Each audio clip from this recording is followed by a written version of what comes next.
안녕하세요.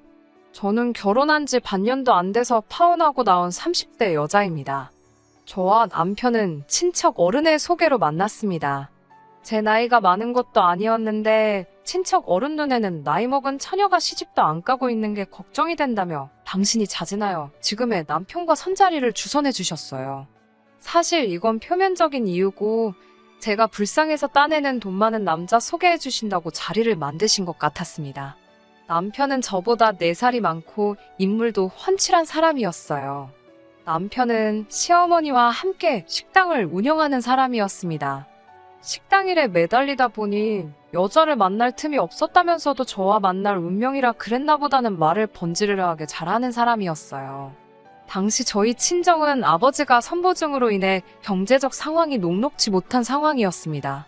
아버지는 친구분들을 너무 좋아하셨고 무슨 부탁이건 거절을 하지 못하시는 분이셨어요. 그런 아버지의 성품이 다른 사람들에게는 어땠을지 몰라도 가족들에게는 독약이나 다름없었습니다. 가진 거 없이 퍼주기 바쁘셨으니까요. 한 번은 제가 아주 어렸을 때의 일입니다. 아버지 친구분께서 먹고 살기가 너무 빠듯하다며 옥장판을 담보로 줄 테니 돈을 빌려달라고 했답니다. 결국 그 당시 부모님과 어린 저까지 셋이서 반지하 방 한 칸에서 살았는데 그 방 한 구석에 옥장판이 산처럼 쌓이게 되었습니다. 어린 나이였지만 부모님이 싸우시는 이유가 무엇 때문인지 알아차릴 수 있을 만큼 두 분은 자주 같은 이유로 다투셨습니다. 지금도 그 장면이 생생히 기억이 납니다. 아버지는 어머니가 당신의 결정과 당신의 친구를 믿지 못하는 게 기분이 나쁘다며 화를 내셨지만 결국 어머니의 예상이 맞았습니다. 아버지는 그 옥장판 친구와 다시는 연락이 닿지 않으셨거든요. 이건 그냥 한 가지 예이고요. 이런 비슷한 상황이 매년 반복되어 왔다고 생각하시면 될 것 같아요. 그렇다 보니 제가 결혼하기 직전에는 중소기업에서 격리로 일해 벌어온 제 쥐꼬리만한 수입으로 저를 포함한 세 식구가 먹고 사는 상황이었어요. 그랬기에 남편이 결혼하자고 했을 때 저는 결혼은 못할 것 같다고 했습니다. 모아둔 돈도 없고 부모님도 책임을 져야 했으니까요. 그런데 남편은 자기가 아들처럼 저희 부모님을 모시겠다며 몇 날 며칠을 집 앞에 찾아오고 저한테 공을 들이더라고요. 그런 남편의 모습에 조금씩 저도 마음의 문이 열렸고 그렇게 결혼을 결심하게 되었습니다. 하지만 결혼 준비를 시작하면서 조금씩 문제가 생기기 시작했습니다. 남편에게 얼마나 모아두었냐고 물으니 그건 시어머니께서 관리를 하고 있기 때문에 자기는 잘 모른다고 하더라고요.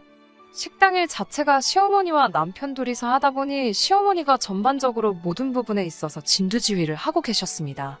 남편은 돈이 필요하면 그때그때 시어머니에게 이야기하고 돈을 타쓰는 상황이었고요. 그동안에 저와 데이트를 하면서 썼던 돈들도 시어머니께 저와 어디에 갈 거라고 대강 말씀드리면 시어머니가 그에 맞게 적당한 예산을 주셨던 거죠. 그 이야기를 들으니 솔직히 남편이 한심해 보였습니다. 초등학생이 무슨 학교 끝나고 떡볶이 사 먹게 1,000원만 주세요 하는 것도 아니고 남편 나이가 당시 30대 중반이었는데 돈을 타쓴다는 게 상식적으로 납득이 되지 않았네요.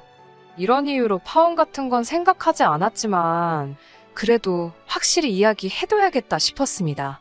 저는 남편에게 결혼하면 경제적으로 독립을 하고 싶다고 당신이 벌어오는 돈도 내가 관리하고 싶다고 했습니다.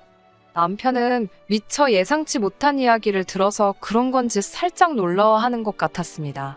그리고 전 솔직히 만약에 안 된다고 하시면 파혼할 작정이었습니다. 경제관념 없는 남편과 살면 아내가 얼마나 고생인지 이미 친정어머니를 통해서 질리도록 봤는데 그 길을 제가 또 걸을 순 없었으니까요. 하지만 다행히 시어머니는 좋을 대로 하라고 하셨습니다. 돈 관리라는 게 해봤자 머리만 더 아프다며 당신도 한시름 덜고 좋다면서요.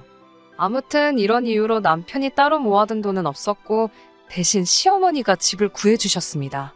저는 그동안 직장 생활을 하면서 꾸역꾸역 모은 2천만 원과 친정아버지 몰래 어머니가 보태주신 1,000만 원이 있었습니다. 친정 어머니는 더해주지 못해 미안하다 하시면서 눈물을 보이셨는데 가슴이 너무 아팠어요. 사실 그 무렵에는 친정아버지가 알코올 중독 증세까지 보여서 집안 꼴이 더 말이 아니었거든요. 마음 같아서는 친정부모님이 이혼하시고 제가 친정어머니만이라도 어떻게 돌봐드리고 싶었지만 방법이 없었어요. 제 생활이 안정이 되면 그때 어떻게든 방법을 찾아야겠다 생각했지요. 신혼여행에서 돌아오는 날 시댁에 인사를 드리기 위해 들렸습니다. 시어머니는 저에게 앞으로 남편 월급을 너에게 주기로 하지 않았냐며 저에게 봉투 하나를 내미셨습니다. 저는 이때만 해도 가슴이 얼마나 벅차오르던지 뭐라고 말로 표현하기도 어렵네요.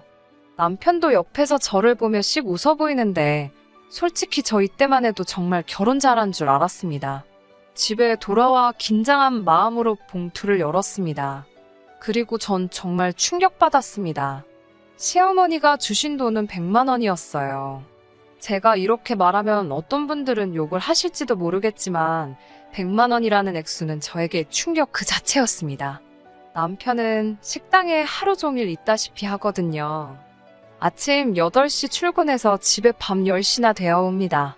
아니면 오후에 잠깐 들어왔다가 다시 나가서 새벽 2시에 오는 일도 숱합니다.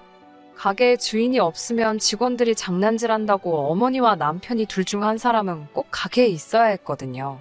기본적으로 하루에 10시간 이상 일을 하고 한 달에 딱 2번 쉬는데 고작 이만큼을 주신다니 말도 안 되는 계산이었어요. 저는 남편에게 어머님이 얼마나 주셨는지 알고 있냐고 물었습니다. 충격적이게도 남편은 자기가 100만 원을 번다는 건 알고 있었어요. 제가 지금 최저시급이 얼마인 줄 아냐고 어떻게 이걸 월급으로 주실 수 있냐고 화를 냈어요. 하지만 남편은 별일 아니라는 듯이 쓰고 부족하면 어머님께 이야기하면 된다는 식이었습니다. 당장이라도 시어머니한테 가서 따져먹고 싶었지만 정작 당사자가 별일 아니라는 듯이 나오고 그렇다고 제가 결혼할 때 뭘 제대로 해온 것도 아니라서 입이 안 떨어지더군요. 결국 가진 거 없이 시집온 제 자신이 서러워서 눈물만 흘렸고 몇 달을 참고 살아야만 했습니다.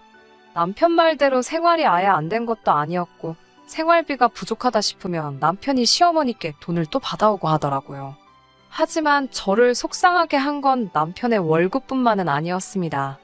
결혼 전 시어머니께서 구해주신다고 한 집도 사실은 1가구 2주택을 가지고 계시면 세금이 많이 나오니까 이름만 남편 앞으로 해주신 거였고 당장은 저희가 들어가서 살 상황이 못 되었습니다. 시어머니는 길어봤자 4년이라면서 일단은 저희더러 시어머니 집에 들어와 살려고 하셨습니다. 시어머니와 셋이 살다가 세입자가 나가면 그 집에 저희가 들어갈 수 있게 해주신다면서요. 뭐 하나 처음에 말씀하신 거랑 비슷하게 굴러가는 게 없었기에 저도 솔직히 실망을 많이 했고 화도 많이 났어요. 그러다 하루는 몸이 너무 안 좋아서 반차를 내고 집에서 쉬고 있었습니다. 시어머니와 남편은 식당에 일을 하러 나간 상황이었고요.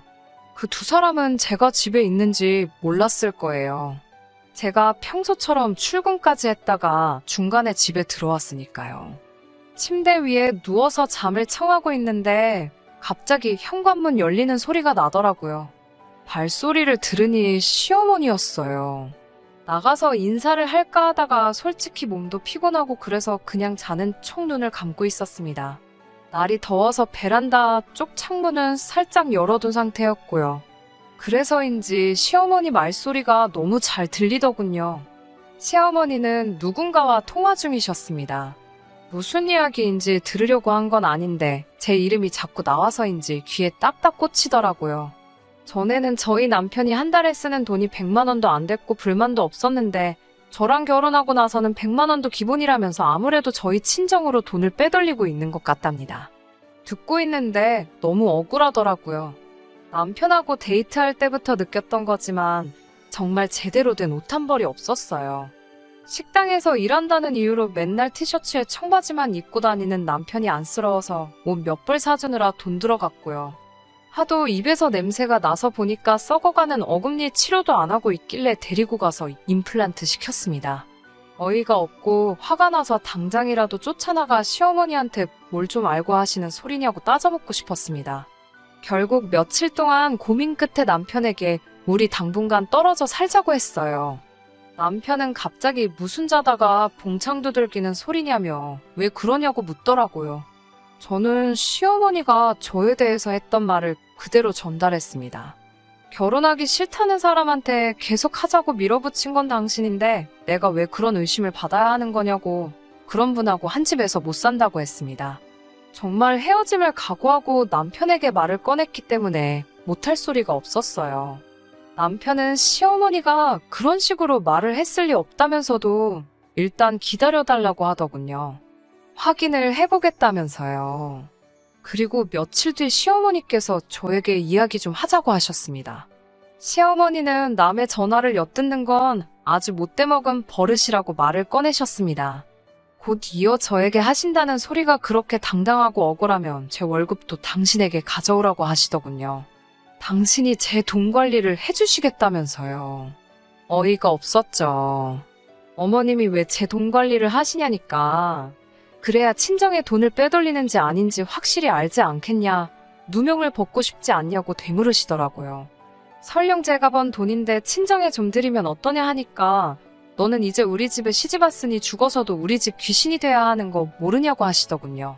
시어머니 나이가 이제 60이 좀 넘으셨는데 무슨 조선시대 분이랑 이야기하는 줄 알았습니다. 저는 말도 안 되는 억지 좀 쓰지 마시라고 했어요. 그러자 시어머니는 그러면 너는 네 월급 관리 네가 하고 당신은 당신 아들 그러니까 저희 남편 월급 관리를 하시겠답니다. 당신 아들이 힘들게 번 돈 처갓집으로 흘러가는 꼴 못 보신다고요. 이제서야 알겠더군요. 꼴랑 100만 원 되는 남편의 월급이 저에게 오는 게 싫으셨던 모양입니다. 저는 마음대로 하시라고 했습니다. 대신 다시는 제가 벌어온 돈을 제가 어떻게 쓰든 신경 쓰지 마시라고 덧붙였어요. 남편에게 시어머니와 나눴던 대화를 전하니 남편이 깊은 한숨을 내쉬더라고요. 그러더니 한다는 말이 사실 시어머니가 돈에 집착이 엄청나신 분이랍니다. 그래서 처음에 돈 관리를 저에게 맡기실 거라고 했을 때 아들인 자기도 너무 놀랐다고요. 하지만 이제 보니 그렇게 이야기를 하신 이유도 아들이 저랑 결혼하고 싶어 죽으려고 하니까 일단 마지못해 알겠다 하신 거였지요. 그렇게 6개월 정도를 시어머니와 냉랭한 관계로 지냈습니다. 솔직히 저는 불편할 게 딱히 없었습니다. 저는 원래 아침 식사도 안 먹고 점심은 직장에서 먹고 저녁은 남편과 어머니가 식당에서 먹고 오니 서로 얼굴을 마주할 일도 많이 없었거든요.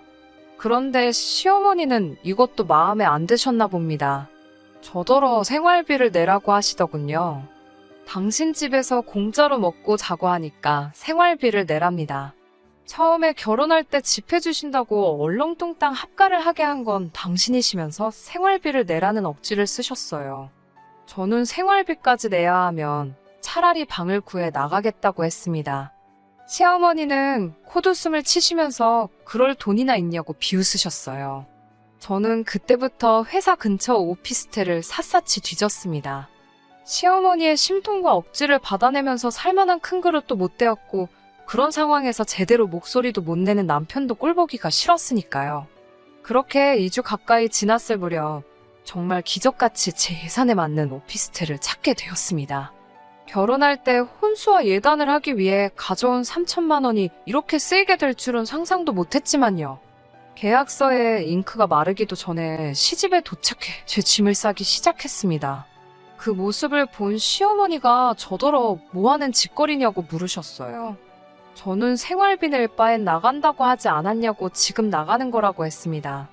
그러자 시어머니는 시집 온 여자가 지 마음에 안 든다고 짐 싸서 나갔다는 소리는 처음 들어봤다면서 그에 비해 그 딸이라는 소리라 하더군요. 뜬금없이 왜 친정아버지 이야기를 꺼내는 건지 황당하더군요. 제가 지금 그게 무슨 말씀이냐 하니까 그런 집구석에서 보고 자란 게 없어서 제가 이 모양이랍니다.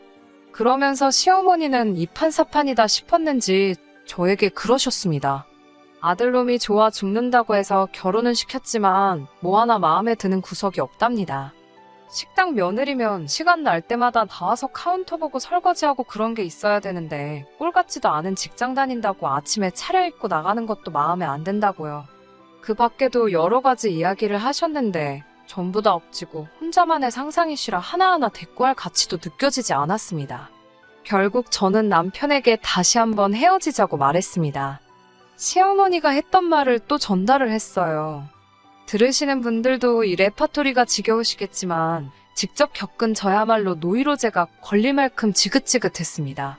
남편은 그제서야 숨겨진 과거 이야기를 해주더라고요. 시아버지가 살아 계실 적 그렇게 생활비 가지고 시어머니 숨통을 조였답니다.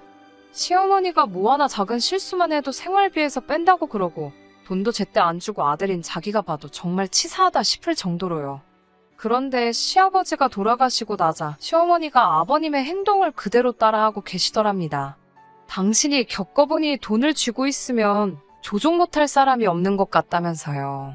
남편은 시어머니가 정신적으로 아픈 사람이다 생각하고 그저 시어머니가 원하시는 대로 따라드렸는데 저한테까지 그러실 줄은 차마 상상도 못했다면서 미안하다고 했습니다.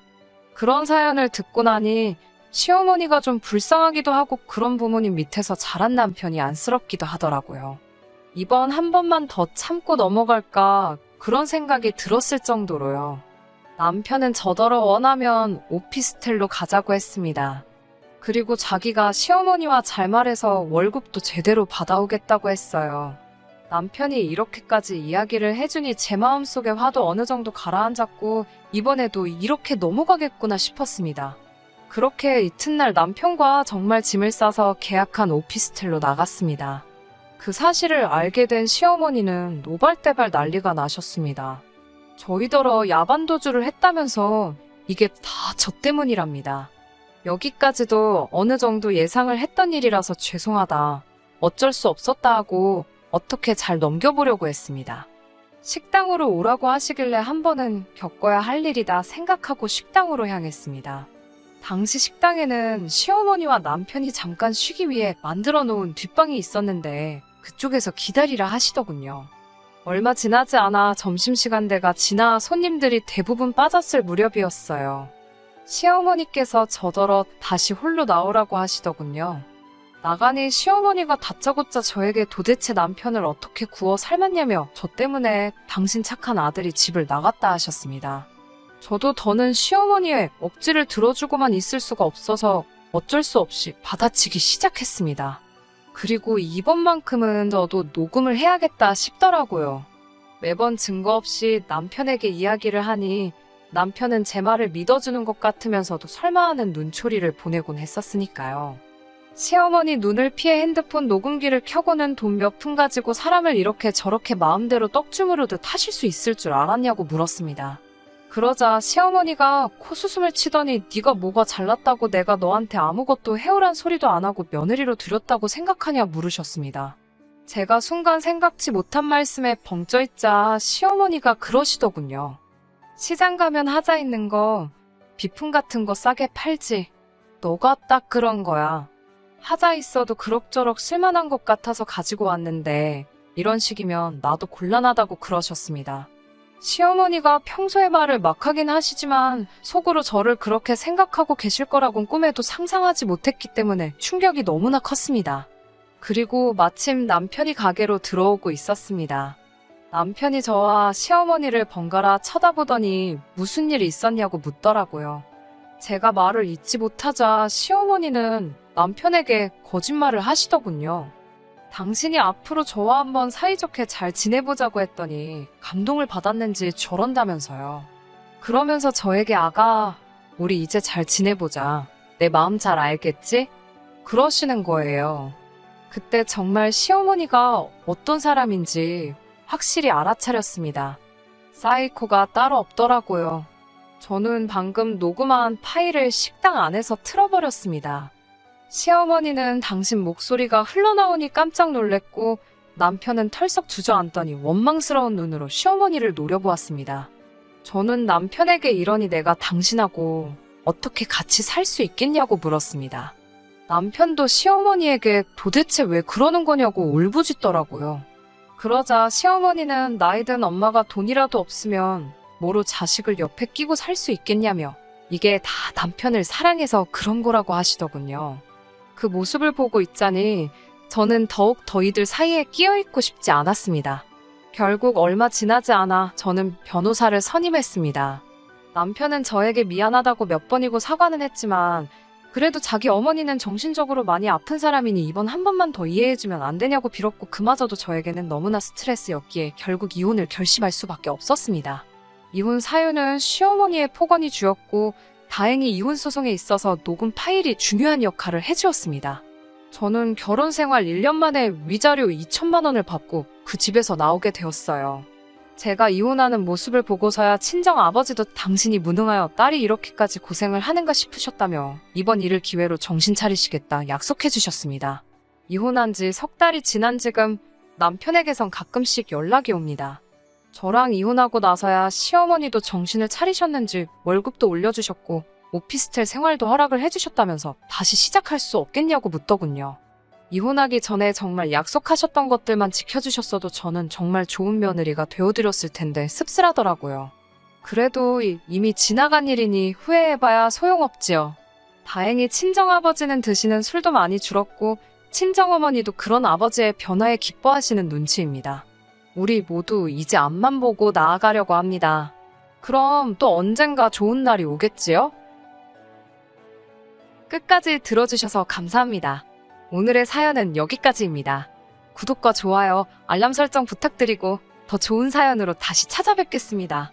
감사합니다.